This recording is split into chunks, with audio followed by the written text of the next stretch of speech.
Hey everyone, welcome to JoJo's World. Good afternoon. Good afternoon, as the Australians say. How the fuck are you? Good afternoon. Good afternoon. Oh god, we do say that. Oh no. I'm Liam S. Smith, one of your co-hosts. And I'm Nick Barnes. I'm the other one of the co-hosts. This is JoJo's World, our JoJo's Bizarre Adventure recap and discussion podcast. What are we recapping and discussing, Liam? Oh, Nick. Nick, I'm so ashamed that you had to ask me that. What?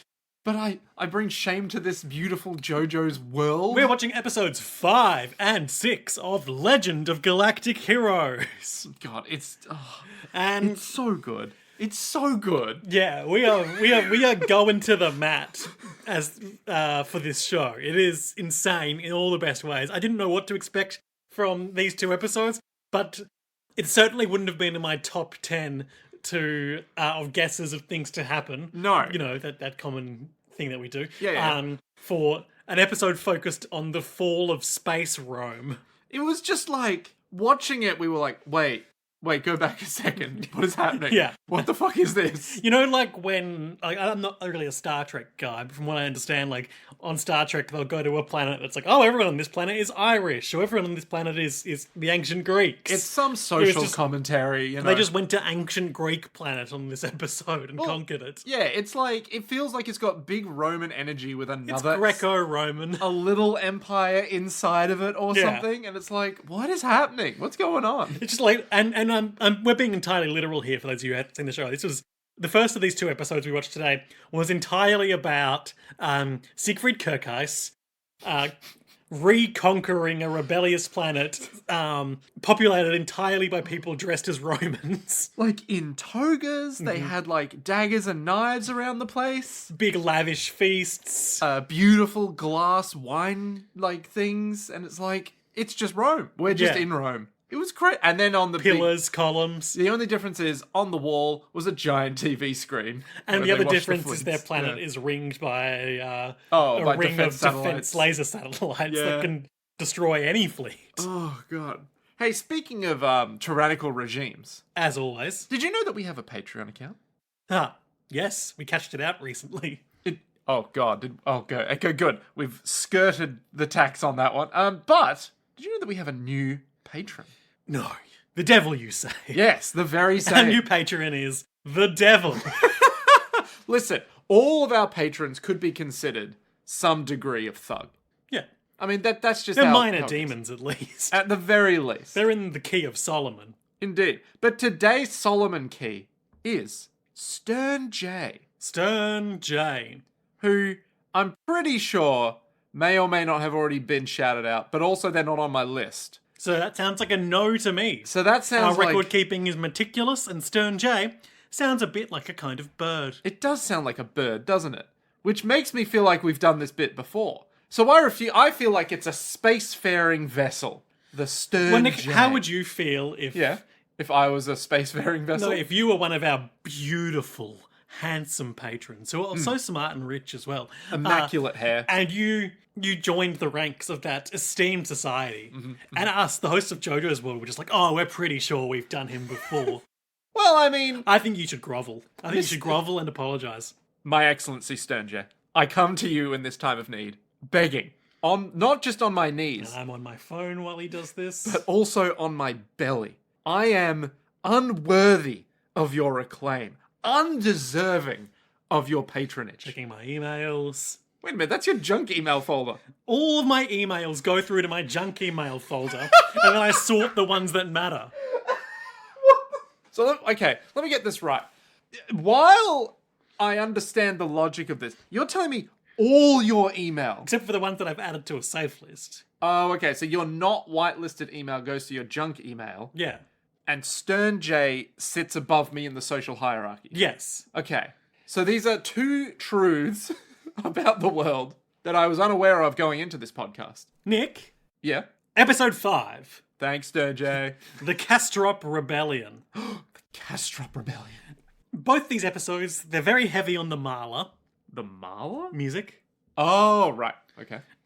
This episode alone features 4 Marla pieces, 1 Giuseppe Torelli piece, and 1 Edvard Grieg piece. Ooh. And the second episode we'll be discussing today features 4 more Mahler pieces. God, they love the Mahler. Yeah, 2 Schubert pieces and a Mozart piece. Ooh.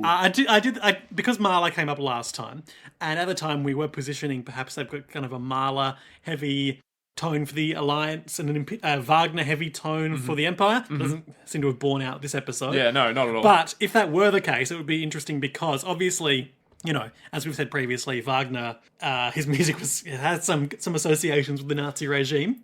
Well, I mean, yeah, but also I don't think he himself was a Nazi. No, but But the Nazis loved being like... Let me finish the second half of what I was going to say. I will never... Okay. Absolute hypocrisy of me constantly cutting you off. Mahler was Jewish, so his music was banned during the time of the Nazi regime. So if that were the case, it would have been an interesting parallel. Yeah. Interesting. So Wagner, they were just like, Ride of the Valkyrie fucking slaps. We're going to use it when our tanks are going out. Versus, hey, I'm a Jewish composer. Yeah, we're going to try and kill you. Yeah. They wouldn't dare have the balls to use my music. And they were like, damn right we don't. Yeah, Kill we're that man. cowards. Yeah. Wait, so if he was Jewish, how did he write all this music? Surely they wouldn't have allowed him to. Or was he just not in Germany at the time? Well, he wrote it before then, and then so they just banned it. And Yeah, then okay. also he left. Oh, okay. He that left makes because more sense. on account of the genocide, Nick. Look, I probably would do the same. Anyway, food for thought. Yeah, there you go. But that's not what's going on, because they used a lot of Mahler for the Empire as well. Yeah. Yeah. So these 2 episodes, they're much like every pair of episodes we've watched, apart from the first 2. So much like the other pair of episodes we've watched. In that, it's fucking insane. No, I'd say like every episode we watched so far, we are seeing parallel stories from the Empire. and the Alliance. And the And in both of these 2 episodes, we have commanders from both of those armies with an under-resourced fleet embarking on An impossible mission. against an impregnable target. Yeah. That for some reason, whether it's been years or decades, they just haven't been able to conquer. Yeah. That is, so Siegfried Kircheis of the Empire, our little red-haired boy who loves that beautiful older sister. So beautiful. He's going to go and recapture Space Greece and overcome their Artemis belt of defense satellites. Yeah, we never really figured out what the necklace is, but they were just The defense. Artemis necklace. Yeah, the Artemis necklace, where they were like, It's yes. the ring of defense satellites. Yeah, but it was also just them going, yes, the Artemis necklace, and then it was blown up, and we Yeah. were like, oh, okay.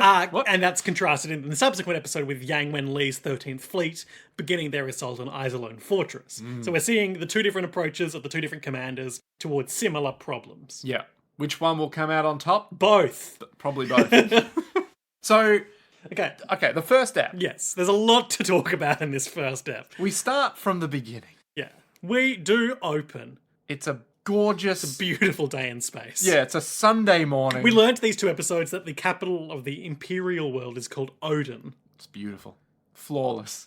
Who would have seen it coming? That some kind of Norse Germanic name. But we did learn that. We did learn that after spending an episode on the ancient Rome planet. So when we cut to a shot of a planet and these particular subtitles Nick sourced for us for these episodes had a lot of like explanatory captions. So added by a third party, I assume, just said Planet Odin. So I was like, oh fuck, are we cutting to the Viking planet now? Oh god, it's just, there's so many people. Like, before, there was like a few names popping up, but now there's so many names popping up. Basically, the narrator informs us that there's this guy. Fucking Maximilian, I think is his name? Well, yeah, we're introduced via his unseen father first. The Galactic Empire's distinguished Prince Eugen Kastrop, former Treasury Secretary, was abusing his authority and lining his pockets, and we're seeing visuals of this planet with a asteroid ring, and we're zooming through the asteroid ring, which has, it's quite beautiful visuals. It's like clearly like a still image, so they've, they can really amp up the quality on it. It's a pre-rendered cutscene. Yeah. To the incredibly Greco-Roman city within, which is characterized by, arched ceilings and pillars and a lot of marble. A shit ton of like Pantheon-esque things. And since the father, Eugen Kastrop, Yeah. has died, the Empire wants their shit back, essentially. Yeah. But his son, Maximilian Kastrop, doesn't want to give it back. And you were about to be like, oh man, really hope this dude's like some... Yeah, well, like... I was looking at the architecture and I was like, check out fucking space grease here. And then we cut inside and everyone's just in togas, having lavish orgies. It's like, literally the dude looks like a Roman senator. And his name is Maximilian von Castro. What a fucking guy. What a fucking Roman name. Yeah. So, No. it's pretty subtle, but there's actually quite a lot of analogues here to Rome. No. I know. What do you know about Rome, Nick? Too fucking much. So... Nick kept making I, Claudius references while we were watching this, and I haven't seen it. Yeah, the only scene I know from that show is that Claudius gets all of, like, the That's senators... Patrick Stewart? No, Patrick Stewart is, I think, some military guy in that show. Okay. Who I think is also sleeping with his sister, maybe, possibly. Well, you have to tell the anecdote before Yeah, you... so there's a scene where... That's the way broadcasting works, Nick. There's a scene where Claudius gets all these, like, senators and, like, officers or whatever they're called together, and they all line up in a line around the perimeter of this this room. And the only shots we get are, like from, like, we see Claudius, and, like, he's facing the camera, and then the back of this senator guy. And so we see one back, and then we see two. Sure. Then we see three, and it keeps going until there's, like, 80. And we are positioned in the perspective of the people watching Claudius. Yes. And so Claudius's face, as he's going down these lines, he's just, like, in utter shock the further down he goes, the more and more. And then he, like, goes back down the line, comes into the center of the room, and he goes, so you're telling me that all of you have slept with my sister? Right. No one responds. There's like, get out of here. Get out of this room. And so they all leave. He's like, oh my fucking God, what is happening? Because it undermines his authority or something. Sure. I don't know. But all I could think was that scene, because this guy later, Oh, Maximilian von Castro. he also has a similar, like, how dare you? All of you. You're all vermin. You're conspiring against... This guy is real Nero, Last Days of Rome bullshit. Very- But also real Julius Caesar, because they reenact the assassination of Exactly. Julius Caesar. Exactly. Spoiler alert! the whole Roman signaling here. Yeah. Yeah, it's Roman signaling. So there is a I don't know what he is. I guess he's like an envoy from the Empire or something. But he's basically taken hostage and leaves the episode at the end of this scene. Yeah. But it's just so jarring seeing one guy in this scene dressed in like Germanic gentleman's clothing, like a big a suit kerchief with and a whatnot. no, what's the word? Not a kerchief. A Edgeworth wears one. Edgeworth from From Ace Ace Attorney. I Attorney. can't remember. Well, why the fuck is that? I word thought this escaping was me? a kerchief, isn't it? No, there's a Like the particular thing around word the for neck. it. A little handkerchief No, is what you like- use in your pocket, but I thought a kerchief. No, is no, like no. Nick, I'm a poofy. I'm fabric. I'm begging you to just believe me for once when I tell you there's a word for something. Liam, I never believe anyone when it comes to words. I'm an absolute word fiend. Cravat. Duh. Shit. He's got a cravat, he's got a purple suit jacket, he's got a waistcoat, and he's just entirely at odds with everyone else in the room. And then he's taken hostage and we never see him again. Yep. And he's just like, you do realize Oh, and his that- name is, of course, Franz von Mariendorf, which we would never know if the big subtitles didn't tell us. So this guy's all like, hey, you know that, like, you have to give it back. Like, Yeah. this grand fortune that your father A amassed. 3,000 ship occupation fleet is approaching the planet. Do you think that a haughty local territory is a match for the Empire? He's giving, Yeah. he's giving everyone in the Death Star conference room that isn't Vader. Fear will bring the local systems in line. Fear of this 3,000 ship occupation fleet. We've got a big moon. But But it's it's not a no normal moon. moon. Don't worry, we have big laser. And then they just... Yeah. Yep. Yeah, he's very, like, serious, very dour.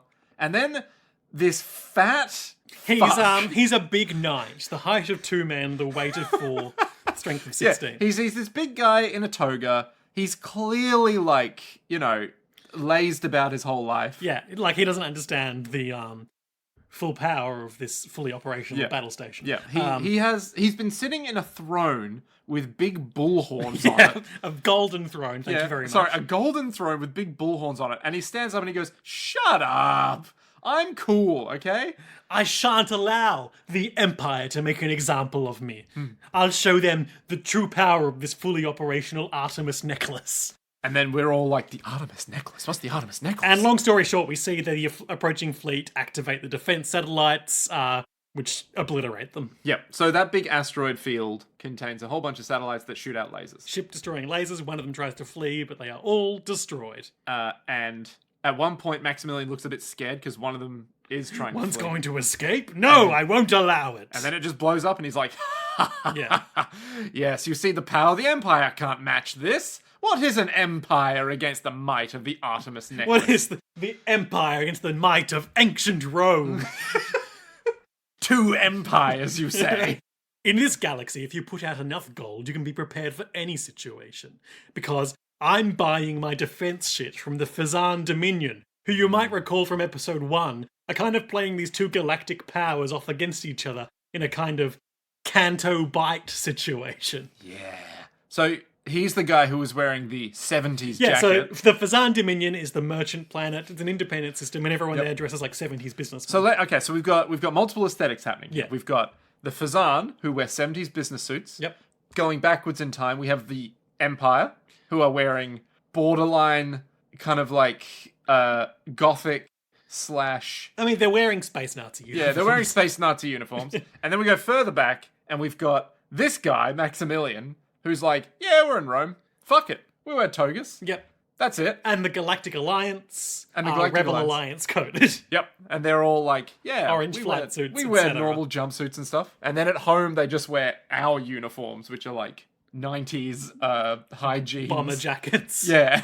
It's just like, okay. So anyway, cut to The Fazan Dominion. the Fazan Dominion. And they're like, we sure are selling defense weapons to that stupid planet. But what if the blonde brat Reinhold von Lohengram does something about it? Oh, meanwhile, Reinhold and Sieg are opening Reinhold's new admiralty. Reinhold's royalty. I'm trying to make this work. It's not nothing, Nick. I mean, it's something there, but he's basically like, I'm going to open a new admiralty, I'm going to fill it with commanders I like, and I'm going to He's kill got off this- everyone who doesn't matter. Golden lion on a red background, heraldry behind his throne, which is comparatively understated. Yeah, it's not as gauche as It doesn't have any Maximilian's. horns, it's It not doesn't made have of any gold. horns. That's true. That is true. Lion, very Atreides-esque, I think. I think the Atreides have the lion, don't they? I don't know. Why are you asking me? I don't know. I'm just saying Atreides might have a The lion. Lannisters have the lion. The Lannister. They're my favorite Dune house. He's got his new under officers. And they're like, my liege. He's drafted new fleet commanders from the commoners and lesser nobles, Ooh, the underdogs. which we know that this aligns with his values from his backstory. He's just like And Shin Gajira. We get a close up on all of them, and these rogue subtitles you've assembled for us give us all their names, God. and I will now recite them.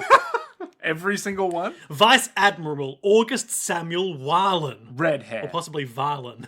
It could be anything. Vice Admiral Cornelius Lutz. Brown hair. Vice Admiral Carl Gustav Kempf. Dark brown hair. Vice Admiral Joseph Fritz. Fritz Joseph Bittenfeld. Light orange hair. Vice Admiral Ernest Mecklinger. Black moustache. Vice Admiral Wolfgang Mittermeier. Borderlands. Borderline. He's a blonde Borderlands hair. character. Yeah. Vice Admiral Oscar von Royenthal. Normal black hair. And of course, Siegfried Kirkheis. Blonde brat. Nope. Red. Deep red hair. And Sieg is at the back of the line, so we can assume he's of the lowest rank. He's just some random up and comer that fucking this blonde ass motherfucker's brought along, and he's all like, "Yeah, he's in my admiralty." And everyone's like, Yeah. "Siegfried, I So don't trust him." his first act as a new admiral, new fleet admiral, is to assign Siegfried Kirkheis an under-resourced mission so that he can succeed at, get a big promotion, and then Reinhold's got another highly ranked collaborator. So that last attack on that empire, the the Roman Empire, on ancient Rome. Yep, on ancient Rome, you used 3,000 ships. Now Kirkheis Kirkheis is all like, "Listen, my boy, you don't need 3,000 ships. Okay, I'm giving you 2,000." I mean, this is the opposite of how it goes, but yeah. Oh. Reinhold is like, Kirkheis, my boy. You don't need 3,000 ships. I'm giving you 2,000. God damn it. And then he's like, "My Excellency, absolutely, it'll get done." Well, by the way, the 3,000 ship fleet was under the command of Admiral Schmood. Schmood. SCHMUD. Please tell me there's an umlaut on that U. Nope. Schmood. Schmood's Clueds. Schmood's Clueds. Yep. I'm a big fan of schmood. It's a regional food. Oh, I thought it was going to be like a Some dude. sort of a synth wave subgenre. I'm into schmood. I'm into wave. shoegaze. I'm into schmood. Yeah. I'm into garage funk. Listen, I'm into polyester gaze these days. You know, like the shoes that are made of polyester. That's where we got the name from. Polyester gaze. Yeah. I really want this to be real. I'm into petrifying gaze. That's the new Stone gaze. That's that new dungeon synth genre. Yeah. It's really I'm noisy. into tavern core. I'm into I'm into adventure punk. I'm Rome punk. You're Rome Welcome to punk? my Rome punk planet. I'm into Kaisercore, you know. Oh man. And we are Rebel Alliance coded. I need to This has reminded me of Nazi punks fuck off. I need to get this out of my Second time brain. today you've raised this with me. I need to get this out of my brain for everyone who's listening so they can all side with me and be like, Nick has good taste. I want a song, right? That's Nazi punks fuck off, but you replace Nazi punk with Gen AI. Because everyone won't shut up about Gen AI. Nick is being forced to do a lot of Gen AI shit at his work, and he hates it. For context. And it's just like, it's unbearable because it's useless and shit, and I hate it, and everything about it sucks. Well, look, you're preaching to the choir, my man. I know. But just so everyone in the greater world knows, I'm like, good God, Gen AI, stop. So if I can make that song exist somehow, maybe with the help of some kind of, I don't know, like generative AI. Shut up. That'd be really good. So anyway, they all get dismissed. Yep. The admirals, are they all admirals in this? They're, Commanders? yeah. I don't know, the dudes. We got their ranks when they were being introduced. They are sort of vice admirals. Yeah, they're all vice admirals. Okay, so all these vice admirals get dismissed, and they're all like, cool, that's Siegfried, he's only got 2,000 ships. How's he going to do? Yeah, it's going to be like politically good for Reinhold if they succeed, but, you know, it's It's a mission. yeah, it sure is. And he'll be definitely promoted to vice admiral if he succeeds, which I guess he's only provisionally in the staff at the moment, maybe, or I think because he was never... Because Kirkeis was like straight away given admiralty after the great success of... Reinhold. Sorry, Reinhold was immediately taken to admiral. After the Battle of Astarte. Yeah, so Siegfried is just there being like, I'm also here. Yeah, So clearly Kirkeis he's is his just like... adjutant. Yeah, he's just like, listen. Meanwhile, the Secretary of Treasury and some other guy are like, if that red-headed kid does well for himself, then Count Lohengram's influence will increase. And we don't really need to talk about that at all. Yep. Other than the fact that this guy's wearing a golden suit with a golden cravat. Oh my god, look at it. So imperious. I'm Imperious Core. I'm sure that someone out there has made Empiricore, and it's just going to be a bunch of like choirs being like, ah, da, da, da, da, da, da, da. I'm monk maxing. I'm Monk maxing. Yeah. What else am I doing? I don't know how far you can take Imperials without then going deeper back to Rome core. I'm Flyboy. I'm into the garbage chute. I'm Princess Leia. You're Princess Leia. I'm Princess Leia. And we're back to Star Wars. We never left Star Wars, Nick. It's Legend of Galactic Heroes. So all of them take flight. Oh, and I think we some drama goes down on the ship. On Kirkeis's ship. Wait, does it? So first of all, there's this like really like doomed to die coded guy, Tonio, who's like, I sure hope the mission goes well, but this is only seen in the episode. Yeah, he's a mechanic or something. He's blonde. He's a meathead. Yeah. I felt safe on the other ship, but here I am here now. Oh no. Yep, and I guess we never see him again. Yep. And but his friend, who has a name, Kurt. Yeah, Kurt is all like, don't worry about it. Yeah, you know, the Admiral's got big life experience, huh? Yeah. Listen. Good times ahead. We'll go and show these fucking ancient Greeks what's what, then we'll be back in time to have some gabagool, hey! Hey! My fucking sister's putting out a meat platter! Hey! Anyway, that's what I think people from New Jersey are like. If anyone is listening from New Jersey, hey! So anyway, this dude, I don't even know who this motherfucker is. There's this guy. He's one of the officers on the ship. Baron Grun. Baron Grun. He looks like Who's that fucking roundhouse kick meme guy? Oh, Chuck Norris? Yeah, he looks like Chuck Norris. But he's way more drunk than Chuck Norris. Captain Hans Edward Berengren. And he's just sitting in his officer's quarters with his beautiful space window. I'm sorry, is that a window or a painting? Unclear. It's just, wait, it's just a fucking... Painting of a ship. It looks like a fucking exhaust pipe. He's drinking some space whiskey and speaking to his colleague, Captain Volker Axel von Bureau. Bureau. And Bureau's like, are you drunk? Yeah, I'm drunk. I don't respect the fucking commander. That's why he has a beard. We're gonna fucking die. I don't want to die sober. He's out of it. He represents the entrenched older element of the staff who will not respect the young hotshot. Yeah, this fucking red-headed brat, he comes in here after taking the position. You're telling me this fucking red-headed brat is gonna come in and command my ship and immediately earn my respect? Bullshit. And then that happens. Yeah.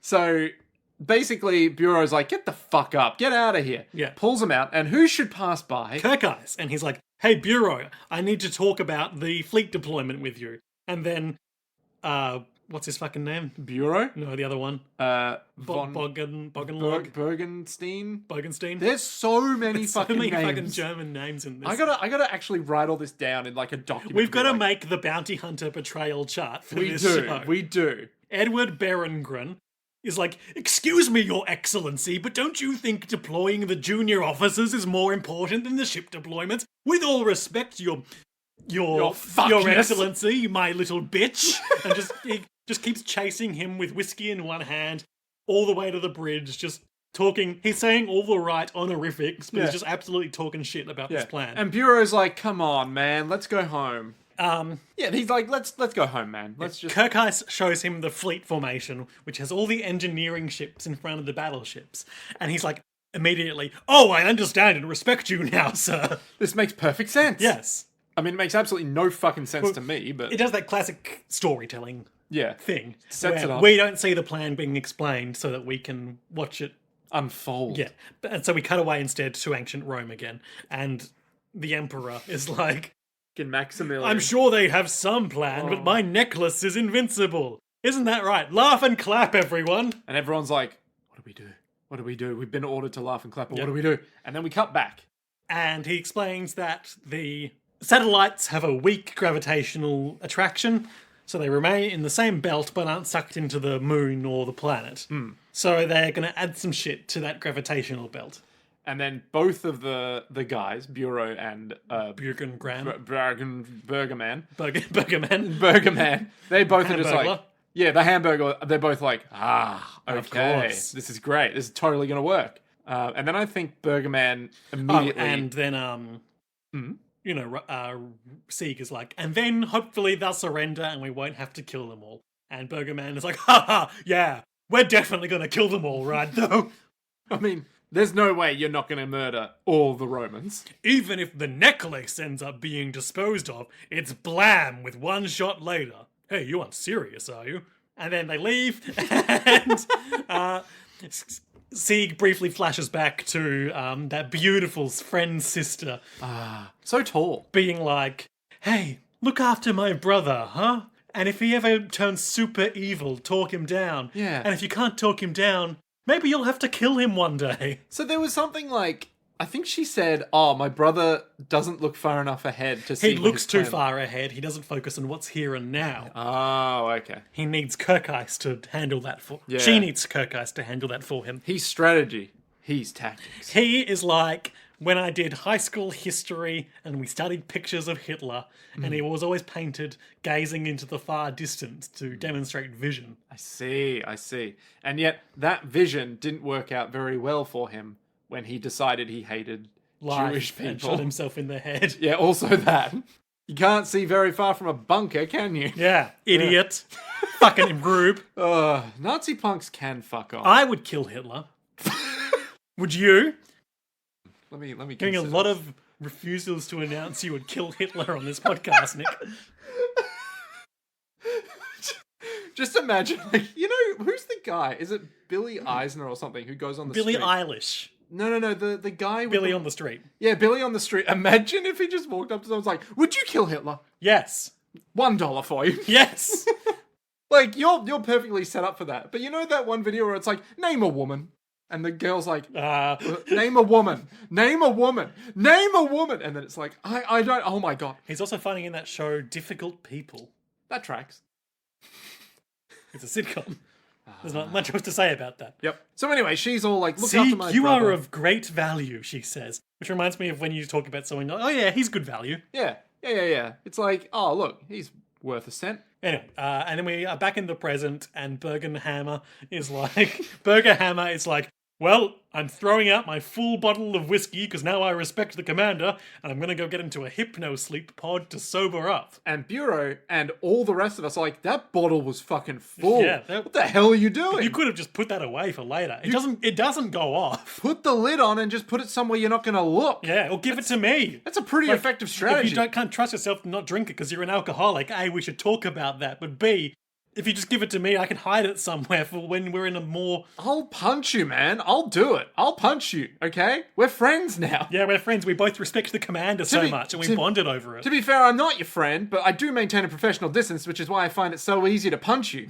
But man, I'll do it. So they release Zephyr particles into the Artemis necklace satellite belt. Yep. And then, as is explained to us via the perspective of a couple of grunts, the Zephyr particles are a highly explosive gas, and when the defense array fires, it ignites the gas and destroys the satellites. Yes. So all the gas was just like getting swirled up with those asteroids. And so it all just kind of amassed there really quickly somehow. But it's all just sort of there, which is great. Meanwhile, Maximilian is beating the shit out of people for no real reason. Well, he's like, you're against me, aren't you? Traitor! And then just like whips him. Yeah, he says traitor, and he pulls out his big electrode tonfa and beats Finn to death. And he's just like, listen, I can't trust anyone in this room. You're all against me. I know it. You keep messing up the plan. And they're like, what plan? He's like, the plan. You had the plan. It's my plan. Stop messing up the plan. Pretty much. And then eventually he keeps going to the point where he's like, wait. Oh no, they've destroyed my beautiful necklace. With the Artemis satellite destroyed, we have to escape. I know. You kill yourself. No, yeah. You burn your face. Burn your face and kill yourself so that they think you're me. And then... Because you're also twice as wide as the average person, right? Yes. And that guy's like, my lord. No, I have a better idea. Stab. And literally everyone just runs over and stabs him. And he's like, traitors all over. And then he runs over to some of the women in the room and they grab like steak knives from the nearby table and also stab him. And he's like, can I trust no one in this world? And then he stumbles down the stairs and rolls down the stairs and dies. It was Incredibly hilarious. Dramatic. Incredibly dramatic. Oh, it's so good. So I want to do some quotes here. Okay. So he's panicking, he's freaking out, and I mean, everyone's freaking out. I'm going to be killed. I'm ruined. And then he starts blaming people. It's your fault. You incited me to do this. Look what you made me do. Maybe I can just pass the blame and say it was Father's fault in the first place. Father was the ringleader. Oh, well, this is... you! Make preparations at once. We'll only take the jewels and some of the women. What a fucking sentence. What a fucking maniac. Imagine if I just came to your house and was like, Liam, I've murdered someone, all right?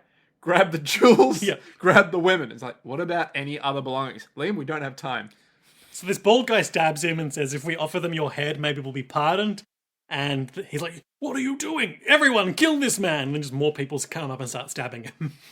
And yeah, everyone just pulls tiny daggers out of their togas that they're all wearing, lest we forget. And just go full Julius Caesar on him. Yep. And they're just like, wow, this guy can fuck right up. The women stab him with the table knives.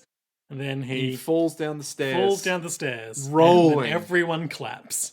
Yeah. Someone says, one of the people in the room, the traitors, says, inform the fleet we've liberated the planet from the tyrant. Everyone wins. Kirkheis feels bad that someone died in this, but it could have gone much worse. It could have gone so much worse. And he tells Bergenhammer to inform his troops that anyone caught looting, raping, or plundering will be executed. And then I think both Bureau and Bergerman are both like, he's a good man. That red-headed genius. They also rescue this woman, Hilda, who we see in the opening, but we don't know yet. Oh, wait, no. The guy in the purple with the cravat was her dad. Oh, okay. So they return back to the planet, and That's she's right, all and like, they're hugging. yeah, and she's like, "Oh, thank you so much." Okay, so they rescued him and brought Yes. him back to her. Okay, we got there. We got there. The Empire's little representative has come home. Yep. No longer a kidnap-e, and now a kidnap done. Yeah, sure. Reinhold congratulates Kirk Ice, but he's like, I do feel bad that one guy died, but that guy did suck, so... It's true. God, he sucked so hard.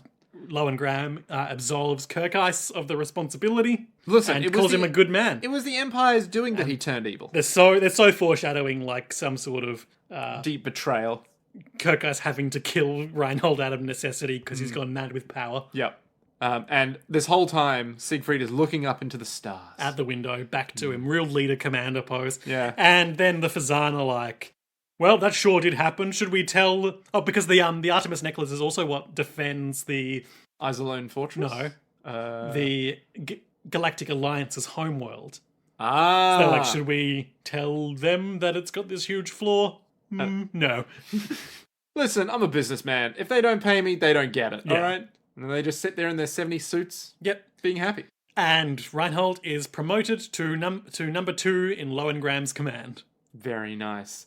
But what about Yang? Yang Wen Li and the capture of Isolone Fortress? Yeah, weren't we meant to be doing something about that instead of going to a Roman Empire fucking subplanet that involved the murder of a dictator? Yes.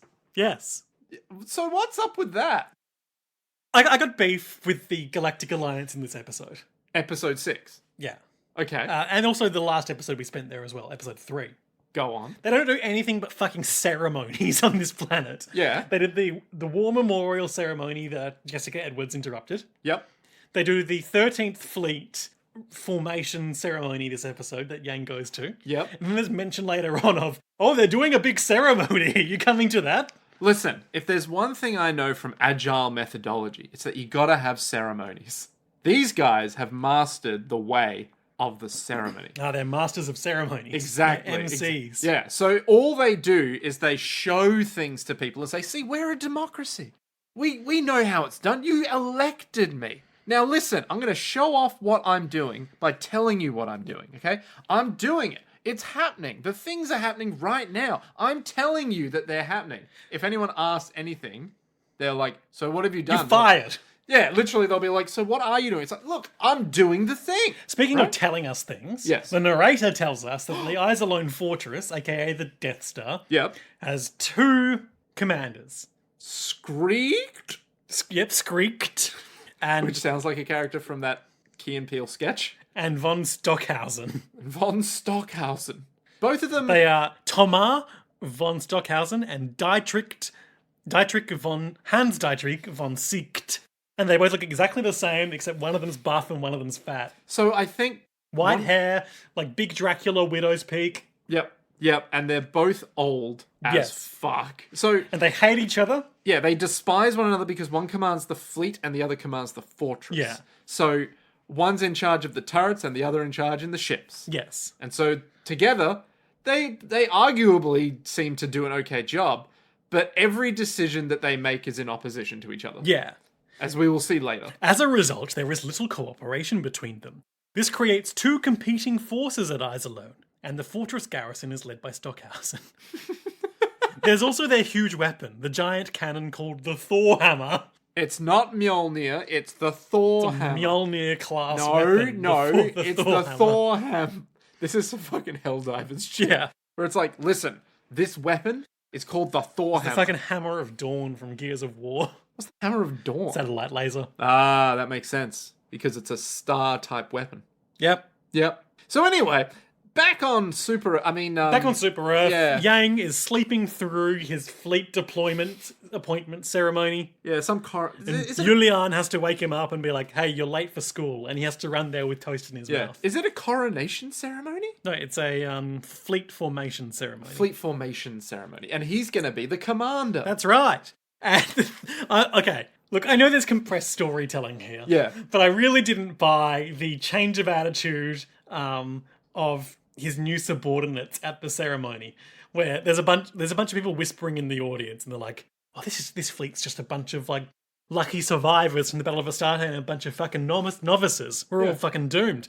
And on top of that, the commander's not even here.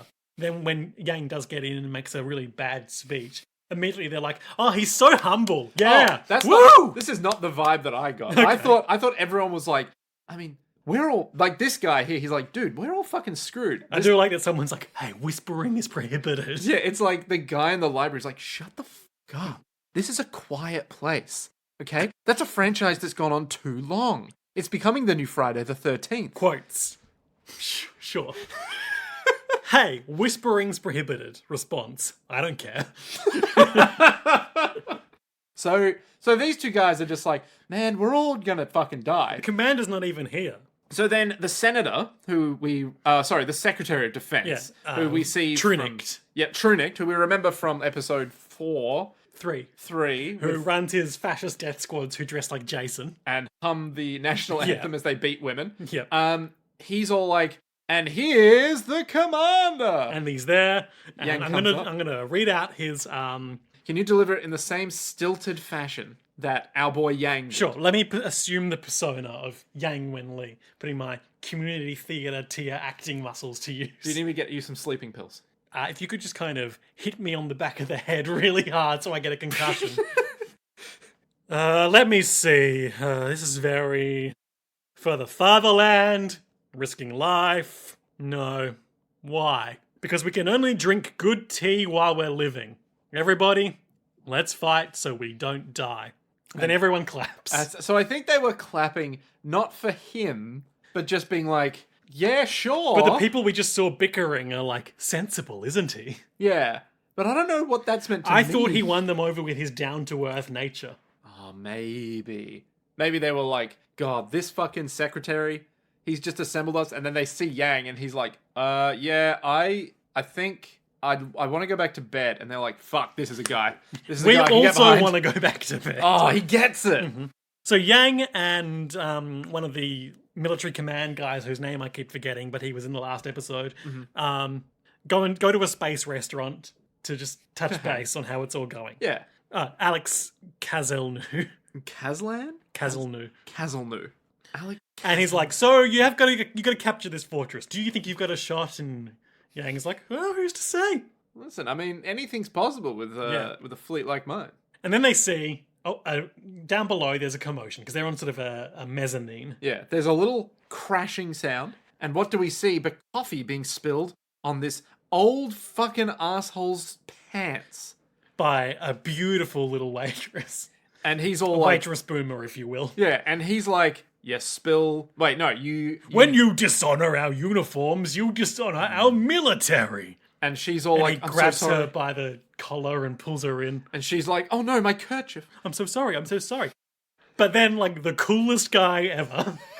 Which, this intro is fucking wild. We get a shot... We get a close-up shot, superimposed of the... like sigil that's on his uniform's sleeve, like the patch that he's put on his jacket, essentially. Yeah, like this is like the insignia of their unit, basically. The Ritter, the Rosen Ritter, of the Free Planet's Defense Force Infantry Division, who you almost immediately clocked in as like, oh, these motherfuckers are from the Empire. Yeah. So because of the German. Oh yeah. Rosen Ritter means Knights of the Rose. And they are, as we learn, the children of Imperial exiles who are now serving in the Alliance military. No, I thought they were Imperial exiles. They said the children of Imperial exiles. Okay. Remember, the war's been going for 140 years. It's true. It has been going for quite some time. So this fucking guy walks up. He looks incredibly masculine in a morally ambiguous way. Like, he's not... Because there is a question raised later on about like the high ranks of betrayal in the Rosen Ritter command. Yeah. And this guy he's not got villain character design, but he's got character design that if he took a heel turn, I could be like, oh yeah. Yeah, literally he's got like... very square jaw. Black jacket. Thick eyebrows. Very little in terms of like emotion on his face. And he's looking And like he's a got a little strong sly. nose. Yeah, strong nose. And he's like, I'm Colonel Walter von Schenkop. Shenkop? Schenkop. Shenkop. Jesus Christ. Yeah, they after a terrible accident, they converted him into a Shen. What? And his name was Alex Murphy, but now he's known as Schenkop. Is this a RoboCop reference? Yeah. God fucking damn it. Ugh. If I said I was the regimental commander of the Rosenritter, does that ring a bell? And they're like, oh no, the Rosenritter. These rude officers who are assaulting the waitress are like... Yeah, so they put her down. Sorry. Yeah, they pull out their revolver and execute her. They let her go. Sorry, not fired. They unhand her so that she falls to the ground because... Bastard! You think you can insult us? Yeah, no women are allowed in this fight, so she runs away. Yeah, and if you insult us, we'll have you court-martialed. We serve directly under Secretary General Trunick, the evil guy in the government. God, that makes them morally ambiguous. Oh yeah, well we all witnessed you assault a civilian, so you'll be court-martialed too. So the guy his goes response, to punch him. Yeah, his response is to punch the guy who's like, we'll court-martial you. Whatever. And he catches the punch. What? Such speed. I know, he truly is some sort of Rose Knight. Wow. He must be really good on the battlefield. We can be enemies if you want. Ha ha ha ha. Real Gaston energy. Yeah, and he says... he's wearing a cravat. That's not a cravat. Isn't it? That is like a neckerchief. Oh, okay. A neckerchief? That's a thing. That just sounds like a Witcher. It's like a handkerchief or a neckerchief. They're all different kinds of kerchief. Wait. Are you telling me that handkerchief... Spell it in your brain. Yeah, that doesn't... No, with a D. Handkerchief.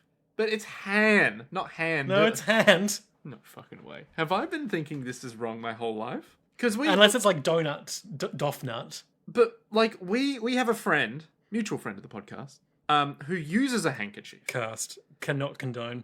But I always thought it was handkerchief, right? Dory, the internet will come up with... Holy fuck. Holy shit. So does that mean that I could have a Footkerchief as well? Well, you're not saying that right still, but I don't see why you would. I mean, my toes get, they get sweaty as well. I want something to... I don't think the handkerchief is for your hands. I think it's like handheld. I can hold a kerchief in my foot. That's, I've got skills, all right? Some of us, sir, have the skills to do that, okay? Oh my God. I can't believe... Can I... Okay, I'm looking up. This is the podcast now. Yeah. How many types of kerchief A are neckerchief, sometimes called a necker, kerchief, or scarf, is a type of neckwear associated with those working or living outdoors. You've seen these before. Oh. It's when you've got like a little tied bandana around your neck. Yeah. Okay, so a Footkerchief does not exist. No, that's not how you would say it either. Well, how would you say it? It's a footkerchief. Footkerchief. But also, why would that exist? What's wrong with you? Do you mean socks? Oh, yeah. Look, maybe. Who is Footkerchief? He's a helpful person who has risen up in the ranks by earning Toadie's trust for being so helpful. This? What have you found? This site doesn't exist. No, it exists. It just doesn't support HTTP. Oh, it's Dwarf Fortress. Okay, does that make sense? I have been here a while, and I need to know exactly who Footkerchief is. He isn't a mod on these forums, and he seems to be good at using the search function or something. This guy absolutely has a foot fetish. God, I fucking love, stumbling upon that random level of oh, I misspelt this. Whoa. Oh, here's someone's entire world. Yeah, this is something that I wasn't anticipating. And then you go deeper, you're like, my God, this is a new hobby. Okay, so Footkerchief doesn't exist. And Footkerchief is... Footkerchief, yeah. Is... Football man. He's the sort of Spartan 2 warrior. Yeah, but he's got katana in his head, but he's got a foot fetish. Yeah. Wait, then what the fuck is Master Chief? Oh, he's the Dom. Okay, yeah. We're good. Okay, so Master Chief's the Dom. Footkerchief is the foot fetish guy. Switcher Chief is Switch. Wait, who? Switcher Chief. Switcher Chief is Switch. Okay. Yeah. Scatter Chief, you don't want to know. No, you don't want to hang out with Look, Scatter Chief is a bad time, okay? You know how there's the rumors of, people piss in their suits?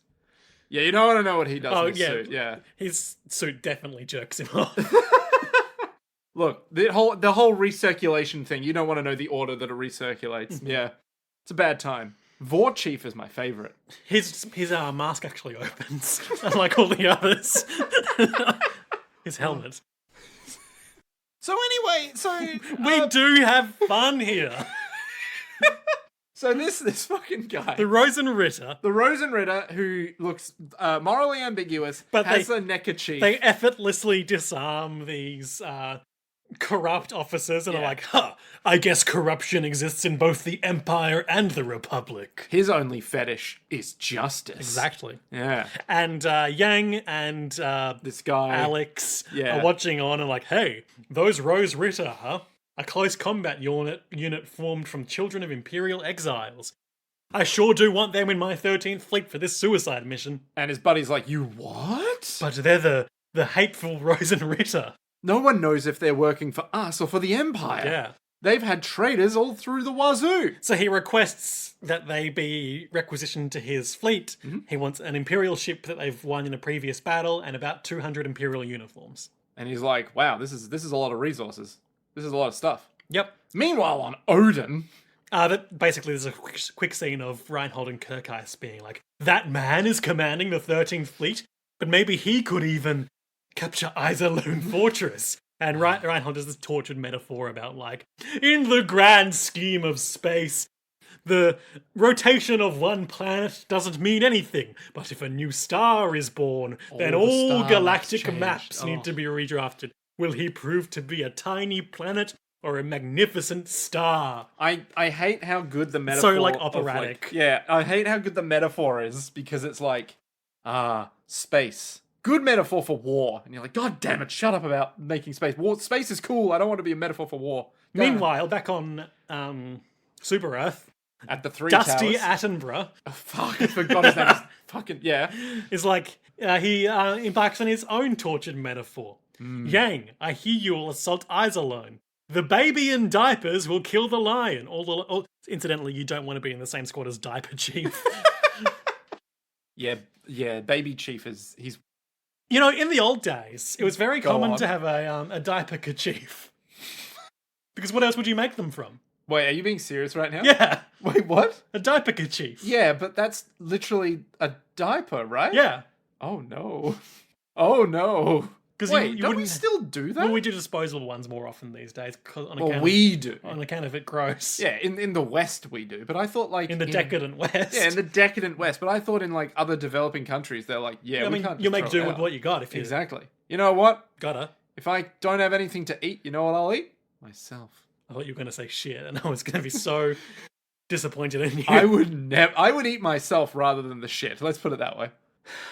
Yang gets a new adjutant. It's a young, beautiful woman. And he immediately is like, oh my god, she's beautiful. Yeah. Lieutenant Junior Grade Frederica Greenhill.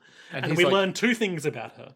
She is The daughter. daughter of, Vice Admiral Greenhill or whatever his rank is, Yep. Who did something somewhere, who has been in a scene in this show. I suspect. And she was also one of the refugees, one of the 3 million refugees that Yang helped evacuate at the planet of El Facil, which is why he's known as the hero of El Facil. Hero of El Facil. I wonder, because we know that Yang and Reinhardt are known quantities to each other, I wonder if Reinhardt was leading the attack on El Facil that Yang evacuated the civilians from. Well, he was like 14 at the time. Yang, wasn't he? Like some super young... No, he was an adult. Was he? Oh, okay. He was in command of a military force evacuating 3 million civilians. Wasn't he just helping? No. Oh, okay, That's why never he's mind. the hero Yeah. of El Facil. Yeah, maybe. Who knows? Maybe Reinhardt was in charge. Yeah. Ooh. The plot thickens. It does. It really does. So she was Like one of them, space. and as we learn a bit later in the episode, but we may as well cover it now. Yeah. He was working tirelessly to get it all done, because it takes a lot of logistics to evacuate 3 million civilians. So he was scoffing down Having the a sandwich sandwich. as he was working, and he started to choke. And who should come up but this beautiful young lady? She brought him coffee. He drank it, thereby dispelling the hateful sandwich. And his And said- response... Was, I hate coffee. Could you have brought me tea instead? And she explained this to him later in the episode, and he's like, wow, I sure am thoughtless. So rude. But now we know why she is so loyal to him and wanted to be placed under his command, because she saw him working beyond The means of a normal man. beyond the mere call of duty to save millions of lives, Yep. and she was inspired by him. It's ironic because he loves his morning nap. It's ironic because he actually doesn't want to be in the military. He does the best he can for people, but he hates the system that he Yeah. finds. It's just like us. You Yeah. know? Capitalism. Oh, I thought you were going bad. to say how we hate making podcasts. But we have to. We must. We simply must. If we hated making podcasts, you know that one of us would be like, yeah, fuck it, eh? Like, literally, in the middle of the week, I'd get a text from you being like, Nick, no more podcasts. And that would be it. We hate making the podcasts, but we know that if we weren't the bad boys of anime podcasting, someone worse would be. It's true. And that person, Hitler. Yeah, And I'm not letting Hitler win because today. I would kill him. You'd kill Hitler? I would, and I'd do it again. How can you say something so controversial yet so brave? Look, it's very controversial to say you would kill Hitler, because Yeah. then you would be doing something that Hitler did. Oh. For a brief moment in my head, I was like, Hitler was Jewish? And then I went, no, that's not what Liam Yeah, said. it's not anything. That's not even remotely close to anything that even happened. Thanks, Brian. I bet there's a conspiracy there. I bet some nut job was like, and Hitler was Jewish because... That's why he hated the Jews. He knew them so well. And he'd be like, hey, fam, Shut the fuck up. just putting it out there. Nazi punks can fuck off. Yeah. Yeah. Basically, the rest of the episode is Yang getting to know his command structure. Yeah, so I think he's just like, hey, this lady, you're super loyal Yeah. with me. Hey, we want like these other commanders on the ship, and we've got the Rosen Ritter over here. What are He we going to do about this delegates fortress? fleet deployment responsibility to Commander Fisher. And there's this discussion with the Rosen Ritter in front of all the other officers being like, are you asking me, Commander Yang, if I will be the next Rosen Ritter to turn traitor? Because we know that 6 have already... Yeah, I'll find the quote for you. Yeah, it's like a whole bunch have left, and another bunch have betrayed to join the Empire. But the plan that our Okay. boy Yang has... Hang on. First of all, we need to touch on the names of his officers. Oh, yeah, true. We have Fyodor Patorikev. Ooh, Russian, I would say. Yeah, I'll let you do that. Patorichev. Commodore Edwin Fisher, who's the one who's really good at deployment. Deployments. Mirai, one name. He's got like cool swooshed back black hair. He's like the artist formerly known as Prince. He's like raven coated. Ooh, you mean His from? big beak and his swooshed back black hair. I thought you Oh, meant he's like, so raven. I thought you meant like from Tekken, and I was like, Oh, I yeah, don't- ninja. I don't know Tekken that knows? well. I know Anyway. King, and I know Kuma, and I know the kangaroo. Well, who's the kangaroo? I think he's also A name of? no, he's like a kangaroo with boxing Yeah. gloves. But what's his name? I don't Oh, know. Joey. His name's Joey because he's all like boing, or maybe it's Mama. Yang has had the Rosen Ritter investigated. They've had 12 previous regimental commanders. Mm-hmm. Of those, 4 have died in battle against the Empire. 2 were promoted to flag officers and afterwards retired. That's half. Mm-hmm. And the remaining 6 betrayed us and ran back to the Empire. That's, Not great. statistically speaking, not great. Not a good set of dudes. And in this dispatch, rumours are flying that the 13th Regimental Commander, aka this guy, Yeah. might also turn traitor. So he's looking off in the distance. We get a side Yeah. shot of him. He's the bad boy of the officers' room, and he's Arms like, folded. Admiral, away. if as the rumours say I'm the 7th traitor, what will you do then? And he says, well, I'll be... shucks, I sure will be in a fix. And literally he's like, wait, hang on a second. Are you saying that if I just betray you, you're like, oh, well. Are you thinking I have some sort of trick, I suppose? No, not really. I'm just kind of a guy. Wait, so you fully trust that I won't betray you? I want to hear why you believe in me that much, he says. And he says, the other day I was there when you clashed with some of Trunick's officers. You wouldn't even treat them to one glass of champagne. And I liked that.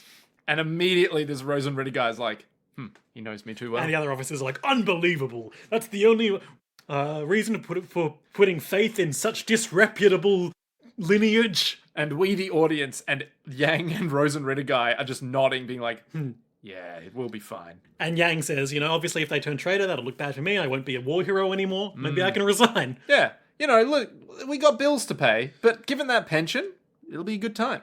And Yang exposits that if this wins, he's hoping he can retire because this, decades-long stalemate will be over. Maybe they'll be able to sue for peace with a favourable treaty. We know, given that it's 100 episodes, that probably won't happen. But hey, a man can dream. Yeah. And he wants, the 14-year-old Julien in his household to not have to go to war. But he's got a mouth to feed, so he needs that pension. He needs that pension. Yeah, God. So say we all. And basically, we see the first stages of their plan as the credits are rolling in this episode, which is that, as we suspected from the requisition of supplies, he's having the Rosen Ritter pose as fleeing Imperial soldiers in a fleeing Imperial ship with their fleet on its tail, so that the Iserlohn Defense Corps scramble their ships. And then they all just sort of come out. Yep. Rescue the fake Imperial ship staffed by the Rosen Ritter, bring it aboard, and then infiltration complete. Next episode, they can do some Great job. crazy bullshit. That's why they call you the boss. Yeah, and in fact, he's surpassed the boss, so maybe we should kind of give his title an upgrade. Yeah, like Rosen Boss. Yeah, Rose Boss. Rose Boss. Like Rosebud. Like the movie Bud. Wait, Bud? What's the Airbud? name? Yeah, Airbud. Yeah. Maybe we should call him Rosebud. There's Rosebud. nothing in the rule book that says a dog can't protect the Rose Bride. You just replace Utena with a dog. Fucking and it's Sif. Fucking Great Sif. gay wolf. Great gay wolf, Sif. Oh, fuck. I'd watch the Rosebud. shit out of that. I'd absolutely watch that. Yes. It's like midway through, he just is like, is it okay to be gay? And then another big wolf is like, motherfucker, of course it is. Except he's all That's like... not how dogs talk. Yeah, They say, except... Rubber rocker, rubber. And then he'd be all like, woof. And be like, oh, powerful stuff. We all be happy. We will. Yeah. Except for that one scene that makes us all very uncomfortable, where it's a close-up of the dog's face being like... On the bed sheets. Yeah, on the bed. Just being like... We're like, no. Tell me what is eternity. And in the Imperial Fortress, there are all these crazy men with these crazy like bondage headsets. It looks like... What was the Nintendo VR headset back in the 80s? The Virtual Boy. Yeah, it looks like that, but without the bit that attaches to the front. But more importantly, we see the two commanders bickering, and Mr. Robot Eyes from the other episode last week is like, hey, maybe this is a scheme or a trap, and maybe we shouldn't do it. And they're like, no, you idiot, of course we will. We have to act now. And they do. So the fleet commander's like, listen, and once I'm again, the fleet commander. Once again, this is a case with Paul von Oberstein, the Mr. Crazy Robot Eyes, silently being like, you crazy old man are going to get us all killed. So I think this is a good demonstration of like the guy who is the turret commander, the base commander. Yeah. Strict is all like, listen. Seeked. Seeked is all like, listen, we should just wait it out. Oh, sorry, I got it wrong. Seeked is the fleet commander. Okay, so the other guy... Yep. He's all like, listen, we should wait it out because it could be a trap. Seeked is like, shut up, both of you. I'm the fleet commander. I'm going for my ship. And so he does. And he does. And he completely negates everyone else's opinion.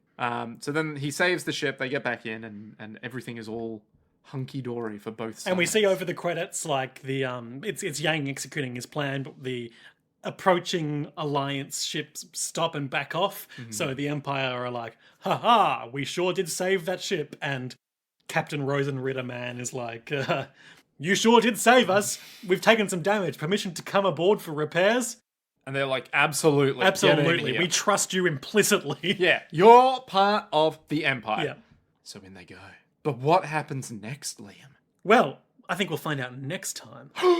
Or maybe we won't. Maybe it'll be another Siegfried episode. Oh yeah, maybe it'll just be like, so we gotta go deal with this gothic-ass place. Yeah, we've got to go to Dracula Planet.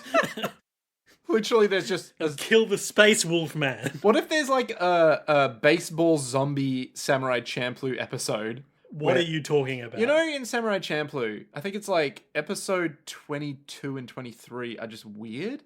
Because there's only like 26 episodes. So there are two in the middle somewhere, or towards the latter. Right in the middle. Yeah, 22 and 23. Like somewhere in like that weird middle zone from like episode 3 until episode 25, where there's a baseball episode and a zombie episode. And both of them are weird because you said baseball zombie, Well, and I feel like you've led me here under false pretenses. Well, I have the feeling that both might be the same episode because they start playing baseball and then realize that a zombie breakout is happening or something. But I can't remember if that's what happened. dubious. Yeah, so anyway, point being... Because there's not magic in that show. No, there isn't. But for some reason, there's zombies. So it's weird. what if we get one of those? Like some weird offshoot thing where they're Are like, they going to do Death Troopers from the Star Wars Expanded Universe? Yeah. Where, what if Stormtroopers were zombies? exactly. Except Nazi. But you repeat yourself. Yeah. So who knows? Maybe we'll get a weird one-off thing next episode. I doubt it.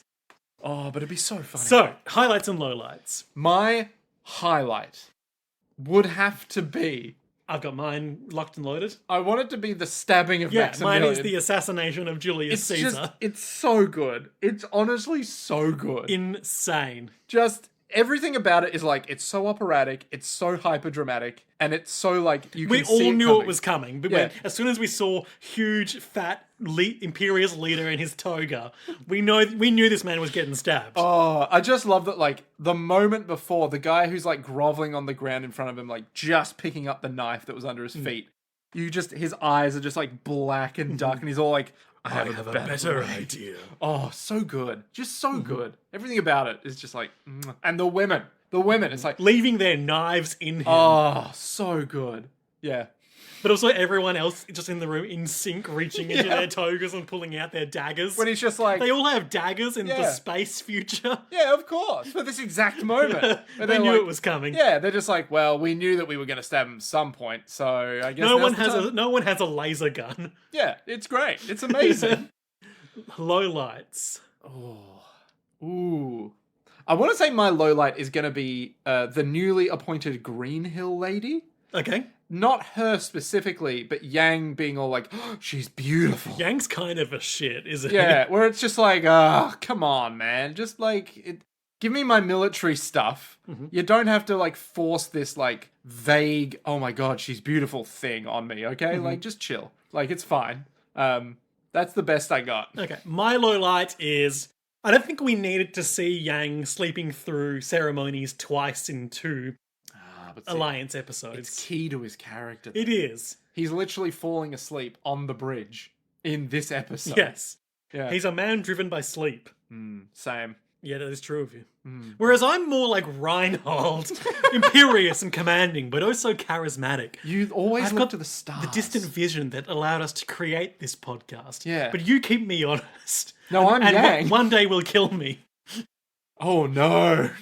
And that's when the podcast will take on a brand new era. Yeah. Yeah. So, Nick, Yes. Reinhold continues to consolidate his power. Uh-huh. Kirkheis has been promoted, or likely will be promoted further. The assault on Iserlohn Fortress is beginning in earnest. Yep. What do our next two episodes have in store for us? So, Iserlohn Fortress must fall. Yeah, It so has to fall. I think I've got a pretty clear vision of what I think is going to happen. Okay. So obviously, the Rosenritter are aboard. I don't think they're going to turn traitor. I think Yang's faith in them is going to be rewarded. Yep. But I think as the situation begins to deteriorate on the Imperial side, Oberstein will be like, Oberstein "You will take- old fucking man. maybe he will laser eyes one of them in the back. Because Ooh. we in my search for episode pictures for the Podbean post for this podcast, Yeah. I did see a gif of Oberstein shooting lasers from his cybernetic eyes. So it's only a matter of So time. maybe he will laser eyes one of them in the back and be like, I'm taking command because you're incompetent. This is the ultimate Chekhov's gun, where every episode, until it happens, Yeah. will be like, so Oberstein could laser some eyes. So I've got to tell you this because it's only fair we're on a level playing field.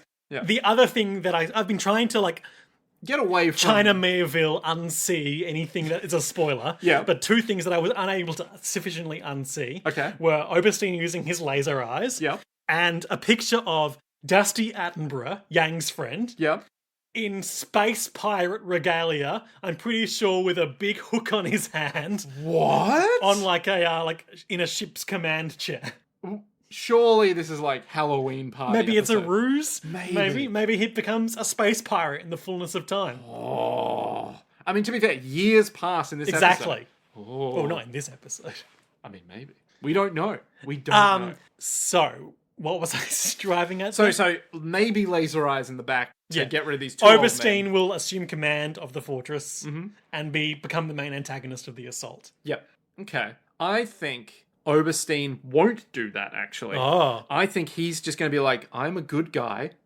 good, quote unquote. He is good at following orders. Somehow he'll distinguish himself in the... No, I think what'll happen is Isolone Fortress will fall, and then he'll personally be like, I should have done more. If only these old men weren't in command, I could have done something. Oh, yeah, that's what I was thinking too, but I thought in the act of following his orders, he will somehow distinguish himself and therefore get the promotion necessary to become a more significant antagonist. Well, I reckon he must go to our boy Siegfried. Oh, yeah, and be like, hey, remember me from that party with my crazy eyes? And he'll just be like, listen, these old men. yeah, I'll do anything it takes to distinguish myself. And then he'll be like, well, I'm an admiral now. Also, check out this shit I can do. Pzoo, pzoo, pzoo. Yeah, something like that, right? Where it's like, oh, I need to distinguish myself to become like vice admiral so that I can actually command things, because we lost Isolone Fortress because I was just following orders. Because of these fucking old men who are going to get us all killed. And it's like the fleet commander was obviously like, listen, I know what I'm doing. I'm going to do the thing. You shut your face, little